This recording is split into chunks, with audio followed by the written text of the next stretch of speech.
मंगलम भगवान विष्णु मंगलम गरुड़ध्वज मंगलम पुंडरीकाक्ष मंगलाय तनोहरि चैतन्यं शाश्वतं शांतं व्योमातीतं निरंजनं नादबिन्दुकलातीतं तस्मै श्री गुरुवे नमः। सर्वरूपमयी देवी सर्वं देवीमयं जगत् अहं तां नमामि परमेश्वरी। अंतरतम अपना आत्मा के कारण, ये हम लोग पढ़ रहे हैं अद्वैत प्रकरण का 11वां श्लोक। अंतरतम आत्मा के कारण पांचों कोश आत्मवान है। अन्नमय कोश, प्राणमय कोश, मनोमय, विज्ञानमय, आनंदमय। तो ये अंतरतम जो आत्मा है उसके कारण सब कोश प्रकाशित है, और सब कोश अपने को मैं यही हूं ऐसा कहते हैं। वही सबके जीवन का निमित्त होने के कारण जीव कहलाता है। कौन? अंतरतम आत्मा के कारण जो पांचों कोश आत्मवान है, वो जो उनका आत्मवानपन है वही सबके जीवन का निमित्त होने के कारण जीव कहलाता है। वो कौन है? इस पर कहते हैं वो परमात्मा ही है, जिसका पहले तुरीय अवस्था के बाद जिसका सत्यम ज्ञान अनंतम ब्रह्म इत्यादि वाक्यों में प्रसंग है, और जिस आत्मा से स्वप्न और माया आदि के समान आकाश आदि क्रम से कोश रूप संघात आत्मा की माया से ही रचे गए हैं, ऐसा कहा गया है। उस आत्मा को हमने आत्मा आकाशवत है इस श्लोक में जैसा कि कहा गया उसी के समान प्रकाशित किया। तात्पर्य यह है कि तार्किकों के कल्पना किए हुए आत्मा के समान मनुष्य की बुद्धि से प्रमाणित होने वाला यह आत्मा नहीं है। अगला 12वां श्लोक देखिए। द्वयोर्द्वयोर मधु ज्ञाने परम ब्रह्म प्रकाशितम् पृथिव्यामुदरे चैव यथाकाशः प्रकाशितः द्वयोर्द्वयोर्मधु ज्ञाने परम ब्रह्म प्रकाशितम् पृथिव्यामुदरे चैव यथाकाशः प्रकाशितः। लोक में जिस प्रकार पृथ्वी और उदर में एक ही आकाश प्रकाशित हो रहा है, पृथ्वी में ये और उदर में पेट के अंदर एक ही आकाश तो है। और जो क्रिया पेट के अंदर होती है वही क्रिया पृथ्वी में होती है।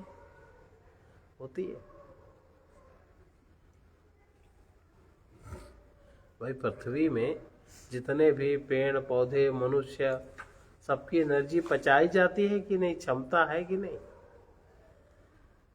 सब बढ़ते हैं कि नहीं? सब में सबका प्रकटीकरण होता है। पेड़ों में पुष्प आते हैं, पुष्पों में बीज आते हैं, बीज पुनः धरती में जाता है, पुनः वो पेड़ बनता है। मनुष्य भोजन करते हैं, मनुष्य का शरीर जिस प्रकार क्रिया करता है, और उधर में भी यही क्रिया होती है। उसी प्रकार बृहदारण्यक उपनिषद मधु ब्राह्मण में अध्यात्म और अधिदैवत इन दोनों स्थानों में एक ही ब्रह्म को निरूपित किया। अधिदैवत माने ही जो दैवी सृष्टि है, इस लोक से ऊपर जो दैवी शक्तियां आकाश जल वायु आदि हैं इनमें, और पृथ्वी लोक में, और परमात्मा एक ही ब्रह्म प्रकाशित है दोनों में। और वो एक ही ब्रह्म जैसे वहां संचरण होता है आदिदैव लोक में, वैसे पृथ्वी लोक में संचरण होता। जैसे पृथ्वी लोक में संचरण होता वैसे पृथ्वी के एक एक प्राणी के अंदर बाहर संचरण होता। वही प्रक्रिया है कि नहीं? वही क्रिया है, और सब जगह एक ही ब्रह्म है, इसलिए एक ही तरह की क्रिया सर्वत्र संभव हो पाती है। तथा अधिदैवत और अध्यात्म भेद से, अधिदैवत एक प्राकृतिक चीज हो गई और अध्यात्म माने आत्मा एक आध्यात्मिक चीज हो गई। इन दोनों के भेद से जो तेजोमय और अमृतमय पुरुष तेजोमय अमृतमय पुरुष जो इस पृथ्वी के भीतर है और जो विज्ञाता पर ब्रह्म ही सब कुछ है, जो सब कुछ का जाने। पृथ्वी पर जो घटना, जो आवश्यकता, कब कैसा होना है, कैसी व्यवस्था होनी चाहिए, जो इस पृथ्वी पे रहने वाला अमृतमय पुरुष जो पृथ्वी के भीतर है वो सारा करता है। कहाँ पृथ्वी में बाढ़ आनी चाहिए ये क्या मनुष्य को पता है? कौन सी नदी बढ़े, कहाँ बर्फ का तूफान आना है, कहाँ क्या होना है, वहाँ कौन कौन किसको किसको वहाँ मरना है, किसका किसका भाग्य उस तरह का लिखा। तो ये सब जो अमृतमय तेजोमय पृथ्वी के भीतर तेजोमय और अमृतमय जो पुरुष है उसके भीतर वो विज्ञाता परमात्मा ब्रह्म ही सब कुछ, वही सब कुछ कर। अब आया समझ में? उसी सड़क पे 1000 यात्री जाते हैं पर एक यात्री को पलटना है। सब कहाँ पलटते? उसी सड़क पे बच्चे भी साइकिल चलाना सीखते, क्या वो पलटते? और उसी पे 60 साल से साइकिल चलाने वाला पलट जाता है। तो पृथ्वी के भीतर जो अमृतमय तेजोमय पुरुष है वो पृथ्वी पे रहने वाले हर जीव की व्यवस्था देखता है, कहाँ किसकी क्या हो व्यवस्था होनी है, और फिर उसको कौन सा प्राणी किस प्रकार स्वीकार करता है। तो जो प्राणी पृथ्वी पर सब प्रकार से उस तेजोमय अमृतमय विज्ञाता परमात्मा को स्वीकार करता है तो उसका वो योगक्षेम वहाम्यहम्, उसकी फिर वो पूरी व्यवस्था देखते हैं। ये तो दिखाई पड़ता है। खैर इस प्रकार परमात्मा ब्रह्म ही सब कुछ है। इस प्रकार द्वैत का क्षय होने पर्यंत दोनों स्थानों में परब्रह्म का ही प्रतिपादन किया गया है। कहाँ किया गया है उसको कहते हैं जिसमें ब्रह्म विद्या संज्ञक मधु यानी अमृत का ज्ञान है। कहाँ प्रतिपादित किया गया, किसको प्रतिपादित किया गया? जिसमें ब्रह्म विद्या संबंधी अमृत का ज्ञान है। जिस मनुष्य में ब्रह्म विद्या संबंधी प्राकृतिक तत्व अमृत समझने वाले, पकड़ने वाले विकसित हो रहे हैं, अर्थात जिस मनुष्य में सुषुम्ना नाड़ी का विकास हो रहा है, जिसमें दैवी संपत्ति की बढ़ोतरी हो रही है, और जो उस मधु यानी अमृत का जो ज्ञान है वो उस ओर जो प्राणी प्रकृति के द्वारा ढकेला जा रहा है, जो जा रहा है, वो आनंद का हेतु होने के कारण वो उसका अमृतत्व है। उसको पता लगता है। उस मधु ज्ञान यानी मधु ब्राह्मण में उसका प्रतिपादन किया गया है। किसके समान प्रतिपादन किया गया है? जिस प्रकार लोक में अनुमान से पृथ्वी और उदर में एक ही आकाश प्रकाशित होता है, उसी तरह ब्रह्म की भी एकता जाननी चाहिए। लेकिन हर एक को प्रकाशित नहीं होता। आप कहते क्यों मनुष्य सब बराबर? कहाँ बराबर है? अंतर तत्व किसी बराबर, कर्म किसी का बराबर नहीं। दैवी संपत्ति को आधार मान के कौन जीवन जीता? सुषुम्ना नाड़ी के प्रवाह को कौन संयमित रखने की कोशिश करता है? सुषुम्ना नाड़ी जागने का मतलब है कि आप ऊर्ध्वगामी हो गए, आपकी चेतना फिर नीचे स्तर पे आएगी नहीं। और आप तो अगर कोई महिला देख ले तो कहो नीचे ही फिसल के गिर पड़ो, किसी को धनी देख ले तो और फिसल के गिर पड़ो। सामान्य मनुष्य तो कीड़ा मकोड़ा है। अगला श्लोक, आत्मैकत्व। ये जो आत्मैकत्व है, आत्मा की एकता है, यही समीचीन है, इसको जानना चाहिए। और इस ज्ञान से ही समता स्थापित रहती है और समता स्थापित हो सकती है। ये ज्ञान जब से खोया, लोगों ने इसको छोड़ा, तब से समता समता चिल्लाने लगे, जातिवाद मिटाओ, वर्णवाद मिटाओ, तब से सब नाटक हो गए। जीवात्मनोरनन्यत्वम् भेदेन प्रशस्यते भेदेन प्रशस्यते नानात्वं निन्द्यते यच्च नानात्वं विद्यते यच्च तदेव हि समञ्जसम् तदेव हि समञ्जसम् जीवात्मनोरनन्यत्वम् जीवात्मनोरनन्यत्वम् भेदेन प्रशस्यते भेदेन प्रशस्यते नानात्वं निन्द्यते यच्च नानात्वं विद्यते यच्च तदेव हि समञ्जसम् तदेव हि समञ्जसम् क्योंकि जीव और आत्मा, जीव कौन है? आत्मा के कारण जो अपने पांचों कोषों को मैं समझता है। पांचों कोष आत्मा कारण आत्मावान है और एक एक कोष अलग अलग उनसे तादाद में है और उस तादाद के कारण विज्ञान में कोष वाला कहता है मैं बहुत ज्ञानी हूँ, मनो में कोष वाला कहता है मेरी सारी कामना पूर्ति होनी चाहिए, मुझ पर बड़ी भगवान की कृपा है, मेरा सब कुछ पूरा होता। प्राणमय वाला कोष कहता मैं बड़ा शक्तिमान हूँ। पर आत्मा की शक्ति से सब शक्तिमान है, ये भेद कोई नहीं जानता। लेकिन ज्ञानी भेद जानता है कि जीव और आत्मा के अभेद रूप से दोनों एक ही हैं। इस एकत्व की प्रशंसा की गई है और उनके नानात्व की निंदा की गई है। नानात्व नहीं समझना चाहिए। इसलिए उनकी जो एकता की बात है कि जीव और आत्मा एक है, वो ठीक कही जाती, क्योंकि युक्ति और श्रुति से निश्चय किए हुए जीव और परमात्मा के एकत्व की शास्त्र और व्यासादि मुनियों ने समान रूप से प्रशंसा स्तुति की है। और शास्त्र बाह्य कुतार्कियों द्वारा कल्पित सर्व प्राणी साधारण स्वाभाविक नानात्व दर्शन की उससे अतिरिक्त दूसरा कोई नहीं है। दूसरे होने से निश्चय भय होता है। परमात्मा के अलावा, ब्रह्म के अलावा कोई दूसरा नहीं है और दूसरा जहां आप मानेंगे वहीं आप भयभीत होंगे। जो थोड़ा सा भी भेद करता है वो तुरंत भय को प्राप्त होता है। ये जो कुछ है सब आत्मा है, सब आत्मा से ही स्पंदित है, ऐसा जानना चाहिए। और जो यहाँ नानात्व देखता है वो मृत्यु से मृत्यु को प्राप्त होता है। इसलिए वाक्यों और अन्य ब्रह्मवेत्ताओं द्वारा उसकी निंदा की गई है।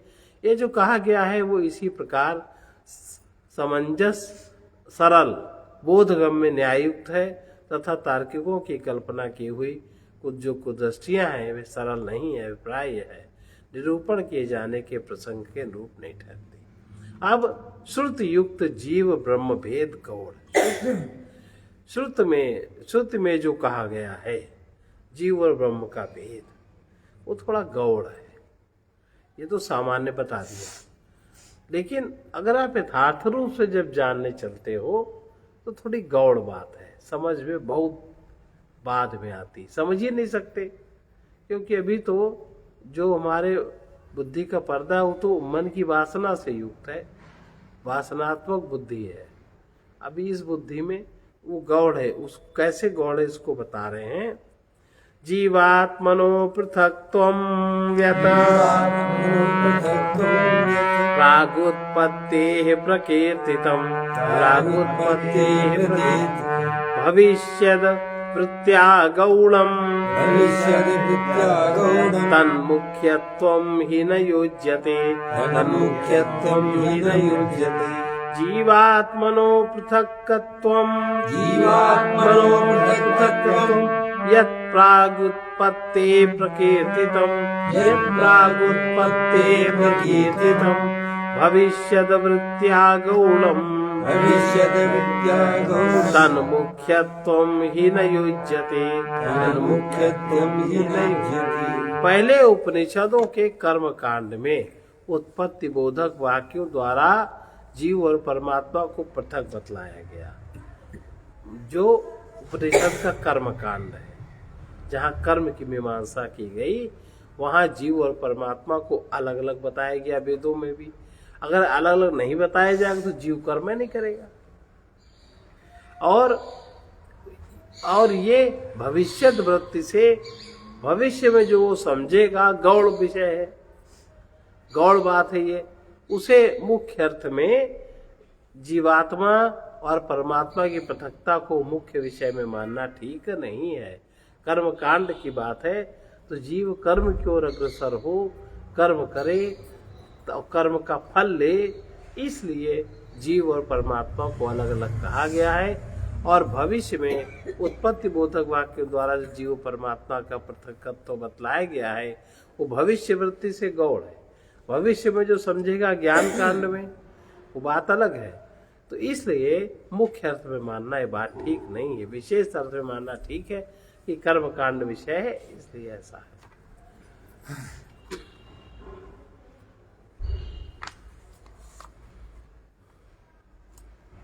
इस विषय में कथन है कि जहां से सब भूत उत्पन्न होते हैं, जिस प्रकार अग्नि से नन्ही नन्ही चिंगारियां निकलती हैं, उसी इस आत्मा से आकाश उत्पन्न हुआ, उसने ईक्षण किया, उसने तेज को रचा इत्यादि उत्पत्ति अर्थक उपनिषद वाक्यों से पहले कर्म कांड में जो पृथकत्व का प्रतिपादन किया गया वो परमार्थता नहीं है। कैसा है? वो महाकाश और घटाकाश के भेद के समान गौड़ है। और जिस प्रकार भविष्य दृष्टि से भात पकाता है ऐसा कहा जाता है, उसी के समान है आत्मा भेद वाक्यों का मुख्य भेद प्रतिपादकत्व तो कभी संभव नहीं है, क्योंकि भेद वाक्य तो अज्ञानी पुरुषों की स्वाभाविक ही भेद दृष्टि का अनुवाद करने वाले हैं। यहाँ उपनिषदों में तो तू वो है, यह अन्य है और मैं अन्य हूँ ऐसा जो जानता है वो नहीं जानता। और श्रुतियों के अनुसार उत्पत्ति प्रलय आदि बोधक वाक्यों से भी जीव और परमात्मा एकत्व का ही प्रतिपादन करना इष्ट है। अतः उपनिषदों में श्रुति को एकत्व ही प्रतिपादन करना इष्ट होगा। इस भविष्यद वृत्ति को आशय करने में लोक और भेद दृष्टि का अनुवाद गौड़ है, इसका यह अभिप्राय है।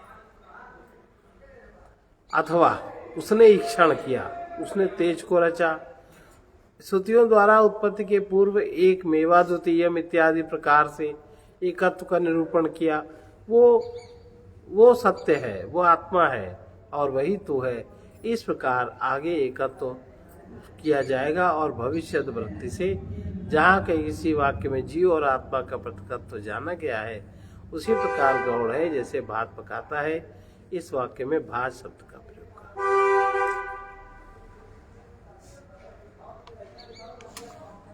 अगर ऐसा कहो कि उत्पत्ति से पूर्व तो सब जन्मा एक अद्वितीय है, तथा उसके पीछे जो सब उत्पन्न हुआ ही है और तब जीव भी भिन्न है, तो ऐसा कहना ठीक नहीं, क्योंकि उत्पत्ति सूचक श्रुतियां दूसरे अभिप्राय से हैं देहादि संघात स्वप्न के समान आत्मा की माया से प्रस्तुत किए हुए तथा घटाकाश की उत्पत्ति से होने वाले भेद के समान जीवों की उत्पत्ति के भेद है। इन वाक्यों द्वारा पहले भी इस दोष का परिहार किया जा चुका है। इसलिए पूर्वोक्त उत्पत्ति भेद सूचक श्रुतियों से यह निष्कर्ष लेकर या फिर उन उत्पत्ति श्रुतियों का ब्रह्मात्म परिकत्व प्रतिपादन करने की इच्छा से किया जाता है।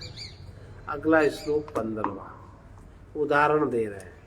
मृल्लोह विस्फुलिंगाद्यैर्या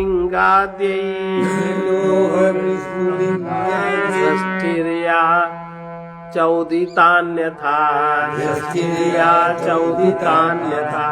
उपायः सोऽवताराय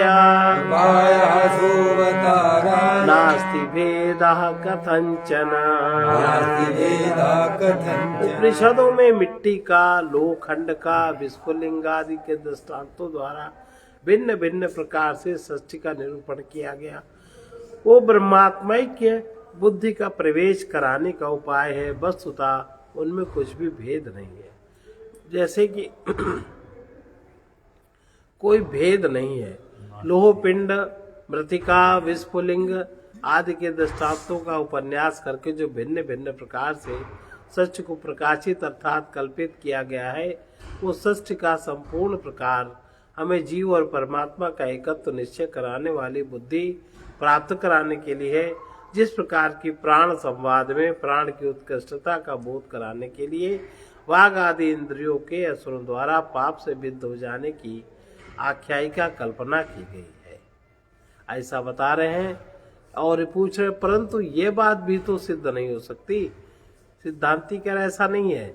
भिन्न भिन्न शाखाओं में भिन्न भिन्न प्रकार से प्राण संवाद सुना जाने के कारण उसका यही तात्पर्य होना चाहिए कि संवाद वस्तुतः हुआ होता तो संपूर्ण शास्त्रों में शाखाओं में एक ही संवाद सुना जाता। परस्पर विरुद्ध भिन्न भिन्न प्रकार से न सुना जाता, परंतु ऐसा सुना ही जाता है, इसलिए संवाद श्रुतियों का तात्पर्य यथाश्रुत अर्थ नहीं है। इसी प्रकार उत्पत्ति वाक्य भी समझने चाहिए।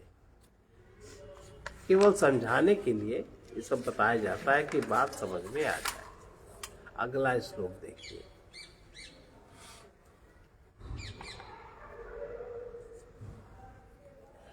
कारण बता रहे हैं कि आखिर कि आत्मा पाप रहित है, ऐसा कहते हैं, और वो अविकारी कृत उपास्य संबंधी संकल्प करे, आत्मा है इस प्रकार ही उपासना करे इत्यादि श्रुतियों में इस उपासना का उपदेश क्यों दिया गया है तथा अग्निहोत्र आदि कर्म भी क्यों बतलाए गए हैं।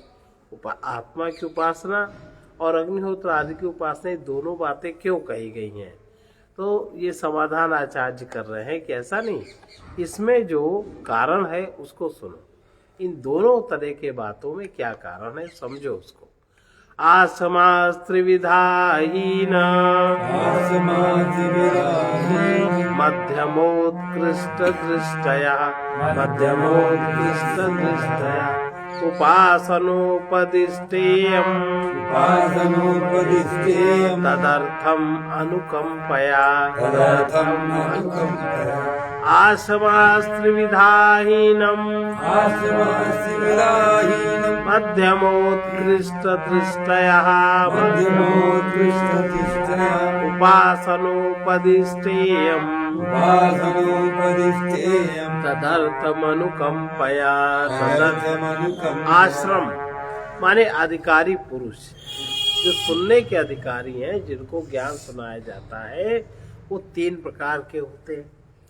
एक तो हीन जड़ बुद्धि, उन्हें लगा दो ये करना है वो बस करते रहेंगे, और दूसरे मध्यम, तीसरे उत्कृष्ट दृष्टि वाले। उन पर कृपा करके उन्हीं के लिए ये उपासना का उपदेश भेद पूर्वक किया जाता है। उसके लिए ये, उसके लिए उसके लिए।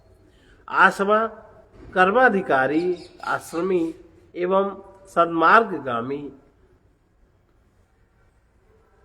वर्णी लोग, क्योंकि आश्रम शब्द का उनका भी उपलक्षण कराने वाला है। तीन प्रकार के होते हैं। किस प्रकार? हीन मध्यम उत्कृष्ट दृष्टि वाले, अर्थात जिनकी दृष्टि यानी दर्शन सामर्थ्य हीन निकृष्ट मध्यम और उत्कृष्ट है, ऐसे मंद मध्यम और उत्तम अधिकारी सामर्थ्य से संपन्न है। उन मंद और मध्यम दृष्टि वाले आश्रमियों के लिए इस उपासना और कर्म का उपदेश किया जाता है। आत्मा एक और अद्वितीय ही है, ऐसी जिनकी निश्चित उत्तम दृष्टि है, उनके लिए उसका उपदेश नहीं किया जाता। दयालु वेद ने उसका इसलिए उपदेश किया, दयालु वेद ने इसलिए उपदेश किया कि जिससे भी किसी भी प्रकार सन्मार्गगामी होकर जिसका मन से मनन नहीं किया जा सकता, बल्कि जिसके द्वारा मन मनन किया कहा जाता है, उसी को तू ब्रह्म जान। यह जिसकी तू उपासना करता है वो ब्रह्म नहीं है, वो तू है। ये सब आत्मा ही है इत्यादि श्रुतियों द्वारा प्रतिपादित इस उत्तम एकत्व दृश्य को प्राप्त कर सके।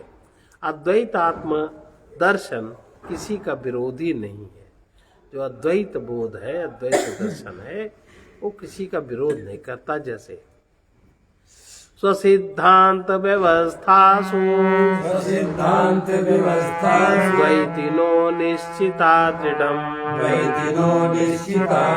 परस्परं विरुध्यन्ते तैरयं न विरुध्यते। स्वसिद्धांत व्यवस्थासु द्वैतिनो निश्चिता दृढम् परस्परं विरुध्यन्ते तैरयं न विरुध्यते। द्वैतवादी अपने अपने सिद्धांतों की व्यवस्था में दृढ़ आग्रही होने के कारण आपस में विरोध रखते हैं, परंतु यह द्वैत आत्मदर्शन उनसे विरोध नहीं रखता। जो द्वैत वाले हैं वो तो अद्वैत वालों से विरोध रखते हैं, वो तो चिढ़ते हैं एक तरह से, लेकिन जो अद्वैत वाले लोग हैं वो किसी से कोई विरोध नहीं करते। स्व सिद्धांत व्यवस्था में अर्थात अपने आप सिद्धांत की रचना नियमों में कपिल, कणाद, बुद्ध, अरहत की दृष्टियों का अनुसरण करने वाले द्वैतवादी निश्चित है। अर्थात वे परमार्थ तत्व इसी प्रकार है, अन्यथा नहीं। इस प्रकार अपने अपने सिद्धांत में अनुरक्त और अपने प्रतिपक्षी को देखकर उनसे द्वेष करते हैं। इस तरह तरह के राग द्वेष युक्त होने से अपने अपने सिद्धांत के दर्शन के कारण ही परस्पर एक दूसरे से विरोध मानते हैं। उन परस्पर विरोध मानने वालों से हमारा यह आत्मिकत्व दर्शन रूप वैदिक सिद्धांत सबसे अभिन्न होने के कारण विरोध नहीं मानता। जिस प्रकार की अपने हाथ पांव आदि से किसी को विरोध नहीं होता, इस प्रकार राग द्वेष आदि दोषों का आश्रय न होने के कारण आत्मिक बुद्धि ही सम्यक दृष्टि है, इसका ये तात्पर्य है।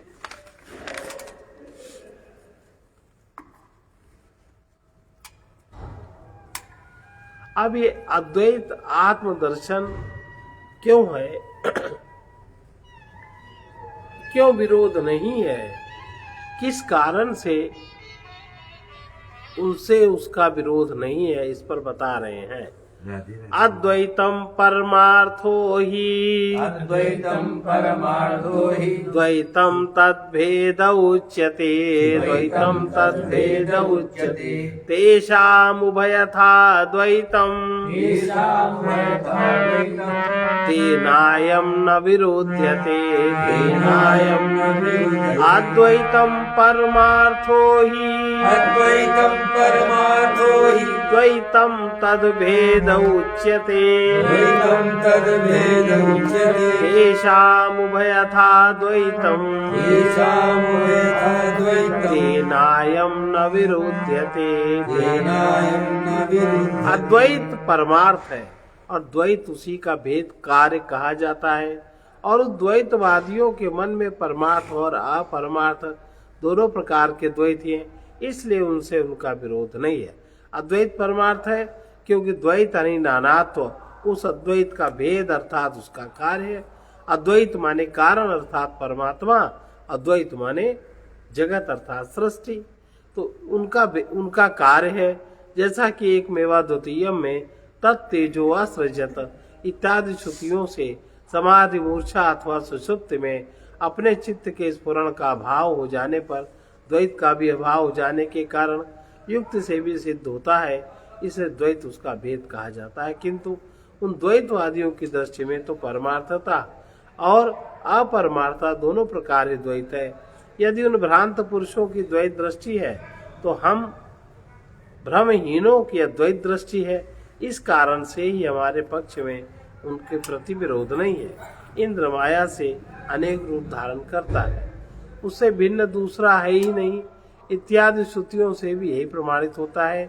जिस प्रकार मत वाले हाथी पर चढ़ा हुआ पुरुष किसी उन्नत भूमिस्थ मनुष्य के प्रति उसके ऐसा कहने पर भी मैं तेरे प्रतिद्वंदी हाथी पर चढ़ा हूँ, तू अपना हाथी मेरी ओर बढ़ा दे, विरोध बुद्धि न होने के कारण उसकी ओर हाथी नहीं ले जाता। उसी प्रकार हमारा भी उनसे विरोध नहीं है। तब परमार्था तो ब्रह्मवेत्ता द्वैतवादियों का भी आत्मा ही है, इसी से अर्थात इसी कारण उनसे हमारे पक्ष का कोई विरोध नहीं। आत्मा में भेद माया के ही कारण है, द्वैत अद्वैत का भेद ऐसा कहने पर किसी किसी को शंका हो सकती है। अद्वैत के समान द्वैत भी परमार्थ सत होना चाहिए, इसलिए कहते हैं मायया विद्यते तन्न मायया विद्यते तन्न अन्यथाजं कथंचन अन्यथाजं कथंचन तत्त्वतो विद्यमाने हि तत्त्वतो विद्यमाने हि मर्त्यतामृतं व्रजेत् मर्त्यतामृतं व्रजेत् मायया विद्यते तन्न मायया विद्यते तन्न अन्यथाजं कथंचन अन्यथाजं कथंचन तत्त्वतो विद्यमाने हि तत्त्वतो विद्यमाने मर्त्यतामृतं व्रजेत मर्त्यतामृतं व्रजेत। इस जन्मा अद्वैत में माया के ही कारण वेद है और किसी प्रकार नहीं है। इसी यदि इसके वास्तविक भेद होता इसमें तो ये अमृत स्वरूप मरणशीलता को प्राप्त हो जाता। अगर वास्तविक भेद होता जो ये अमृत स्वरूप है वो भी मरणशीलता को प्राप्त हो जाता। अब आगे इसके हम लोग कर सर्वे भवन्तु सुखिना सर्वे सन्तु निरामया सर्वे भद्राणि पश्यन्तु मा कश्चित् दुःखभाग् भवेत्। कृष्णाय वासुदेवाय हरये परमात्मने प्रणतक्लेशनाशाय गोविन्दाय नमो नमः। उग्रवीर महाविष्णु उग्रवीर्य महाविष्णु ज्वलन्तं सर्वतोमुखं ज्वलन्तं सर्वतोमुखं नृसिंहं भीषणं भद्रं नृसिंहं भीषणं भद्रं मृत्युर्नमाम्यहम् मृत्युर्नमाम्यहम्। ॐ ह्रौं जूं सः ॐ ह्रौं जूं सः ॐ भूर्भुवः स्वः ॐ भूर्भुवः स्वः ॐ त्र्यम्बकं यजामहे ॐ त्र्यम्बकं यजामहे सुगन्धिं पुष्टिवर्धनम् सुगन्धिं पुष्टिवर्धनम् उर्वारुकमिव बन्धनान् उर्वारुकमिव बन्धनान् मृत्योर्मुक्षीयमामृतात् मृत्योर्मुक्षीयमामृतात् ॐ स्वः ॐ भुवः भूः ॐ स्वः ॐ भुवः भूः ॐ सः जुं ह्रौं ॐ सः जुं ह्रौं असतो मा सद्गमय तमसो मा ज्योतिर्गमय मृत्योर्मामृतं चमय। पूर्णमदः पूर्णमिदं पूर्णात् पूर्णमुदच्यते पूर्णस्य पूर्णमादाय पूर्णमेवावशिष्यते। ॐ शान्ति शान्ति शान्ति।